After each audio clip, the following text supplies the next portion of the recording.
I'd like to introduce Ori Bengal. We're old friends from Hutchinson, Kansas. He's couch surfing Ori. Enjoy the show. Thank you.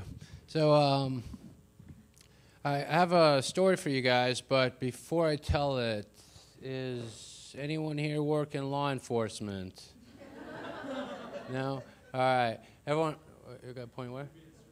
Oh, that's all right. They're not here. So just raise your hands real quick. Everyone raise your right hand. Come on. I only have 10 minutes. And repeat after me. Ori, I promise I will not turn you into the cops for your presentation. Ori, I promise I will not turn you into the cops for your presentation. Okay, I trust you guys. So last time I was in Iowa, which was in 2007, I had to run away from the cops and had to duck into a convenience store, get some junk food, look kind of normal. And this is what happens when you couch surf with UFC cage fighters. They tend to be a little crazy. And you guys want to know what they did that we had to run away from the cops? Huh? Yes. Oh, I'll tell you later. But I tell you, it was kind of shocking, and I was pretty scared. I was pretty excited, and it was an adventure. You know, I define adventures as a new experience. Now, I will admit that I tend to like the adventures that are filled with adrenaline and that tend to make a good story a little better. For example, bull poker. 4 people sit around a small table holding cards. You let a pissed off bull into the arena, and the last person that leaves their seat wins.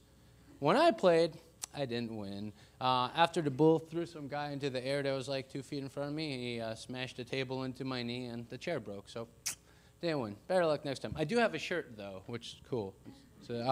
So you got all these different adventures, and all these stories not only are true, but they keep finding me. These crazy adventures keep finding me, and so do all these cool, crazy people. And the cool thing is, it's usually through social media. And in 1994, my parents, I was visiting from school back before I dropped out for the first time. They were yelling at me for wasting my life on this stupid dial-up internet thing. I admit dial-up internet is pretty stupid these days, but you know, these days everyone knows about the internet and everyone's wasting their lives away, you know, sharing what we're doing, what are we eating, what are we drinking, what are we listening to on Facebook. But to the untrained eye, if you watch my profiles, it might look like I'm just posting videos about talking dogs and articles on why night owls are smarter and maybe my occasional blog post about marketing and adventures. But what am I really doing? Posting videos about talking dogs and articles on why night owls are smarter and articles to my blog. However, what that does is it makes people smile. I'm sharing stuff that I'm passionate about. It helps people. I tend to post helpful material. And what this does is it gets the material shared. It gets people to find me, like-minded people, which in turn begets me more amazing business opportunities. It makes me brand new friends, and it gets me invited to all sorts of cool new adventures that I wouldn't have even imagined on my own. So share what you're into. You attract like-minded people, and if you go on couchsurfingori.com, my website, you can find my South by Southwest presentation, which was called The 7 Keys to Happiness. And there's a bunch of things in that, 7 actually, but there's 2 that I'm specific about today that I want to pull from that. One of them is take the time and truly discover yourself. A lot of people are afraid to admit who they are inside, too worried about what other people think and stuff. And the other thing that I want you to get out of this is share everything, especially the stuff that you're passionate about. If anyone in here ever wanted to do something or get something and you later rationalized it, I didn't really want to do that. Oh, there's too much competition. It's too expensive. I heard that girl's a bitch anyways. Why would I ask her out?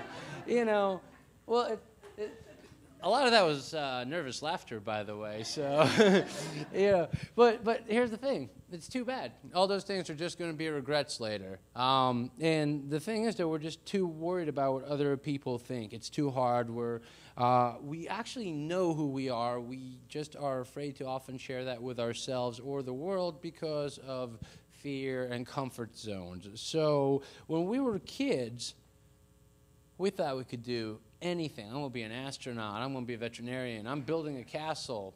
You know, I actually know some people who actually have a castle. It's pretty cool, but they paid to have it built. But here's the thing. We get conditioned that, oh, no, you have to tone it down. No, don't raise your hand. You'll get in trouble. You know, don't cause attention.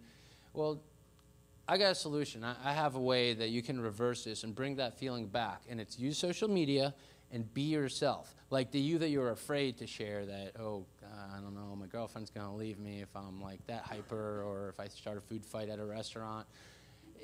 If someone's going to leave you for being you, then you probably don't need them. You know, you probably go find people that are going to appreciate you for you. And let's see, on social media, be yourself. If someone leaves you, what you need is supporters. You need people that believe in you for you and that actually believe in you more than you believe in yourself. They're out there, and by sharing your passions, you're going to find them. I now believe that I can do anything, and a lot of that is because of all the positive reinforcement that I've gotten because I share all this goofy stuff that I do. And I've gotten to stay with some industry leaders in various industries. So here's a couple of things that are great tips for building your social media community. First and foremost, as I said, be yourself, share everything. That way people know who you are and what you're passionate about. Perfect example, 2 nights ago, right before I took off to get here, someone bought me a ticket to Hawaii. I've never been. I always wanted to go. They said they know that I'm into things that are going to play out as a good story, and I like adventures and I like travel. I said, hey, why don't you come here? I'll buy you a one-way ticket. If you want to get back, you have to finish the project and get some sales. I'm like, that sounds like a great story. Let's do it. That's it. On the 24th, I'm going to Hawaii, probably for 2 months, 3 months, I don't know. But here's the thing. People often make it sound like work is supposed to be this tedious thing that's not fun. Well, that's bullshit. You can absolutely have fun. I'm going to be surfing, scuba diving, spearfishing, having a blast with friends that I absolutely love and I can't get enough of. And I'm going to be making money doing this in Hawaii. And then maybe I'll come back if I get enough sales, you know. But you can absolutely do this. So ask yourself, you know, are you thrilled when you wake up about going to work? Are you super excited about who you're dating or married to? You know, do you love the location you're at? And if the answer is no to any of these, why not? I mean, is it something that people have brainwashed you into, or is it just because you don't have enough supporters? Find out. You have the choice. So here's some other things you can do. Help people. It's really easy. Generally, just sharing a link. Look, if you watch your Twitter stream, watch your Facebook stream, people are asking questions, answer them. It's karma. You know, it absolutely exists. It's not just something that Hindu people say. Okay, the people that I couch surf with, I've bought their weddings, I've taken their photos. Ask. You know, just ask. I've stayed with Tony Hsieh, the CEO of Zappos.com, a $1 billion-plus-a-year company. I've stayed on his couch. I've stayed with 2-time New York Times bestselling author Keith Ferrazzi. How did I get there? I asked. So start conversation. They said, yeah. You know, I just tweeted them, hey, can I tell you about this thing I'm doing? I'm staying on people's couches. And so tag people in photos and comments and links. Don't spam them. Find stuff that they would like. For example, if you ever had someone go, hey, I saw this shirt. I picked it up. It made me think of you. Great. You know, same thing. It just shows people that you get them, and it's helpful. It's fun. And shit happens. It's okay to be scared. It's okay to be nervous. It's okay to screw up. It's not okay to not take action because of these things. 2 weeks into my journey, so January 2007, I discovered something we didn't have in Florida called black ice. My car spun around, going the wrong way, an SUV is coming at me, spun me around 3 more times, and I smashed into a concrete wall. Everyone thought I was going to go home with my tail between my legs, but hell no, you know. I have a lot more fun. I'm a lot more passionate about traveling, meeting new people, having new adventures than I am about playing it safe. And if Will Rogers said, even if you're on the right track, if you just sit there, you're still going to get run over. So, you know, just something to think about. You know, life's too short to play it safe. I guess before I end, I got to tell you why we had the cops called on us. So, 5 months into my trip, I got stranded for the first time. I didn't have a place to crash, so I sat in a parking garage on Wi-Fi, and I tweeted out, or we didn't have Twitter back in 2000. I used MySpace, and I called, and I texted. I put out an SOS, help, who do you know in South Carolina, and finally, at midnight, I got a call. This girl I never heard of before said I can crash at her place. She gave me her address and said to text her when I get there. I get there, and her and two of her friends show up, and they say, okay, follow us, but be really, really quiet. I say, okay, why am I being so quiet? Because it's an all-girls school, and you're not supposed to be here.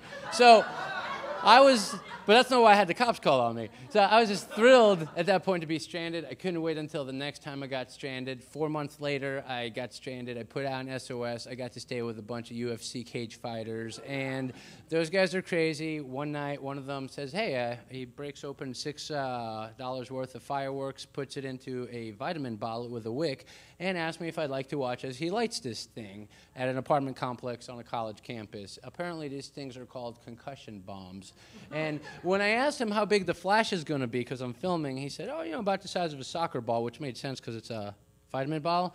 When the 4 buildings around us shook and you could see the flash over 4-story buildings, I knew he lied. And that's why we ran from the cops.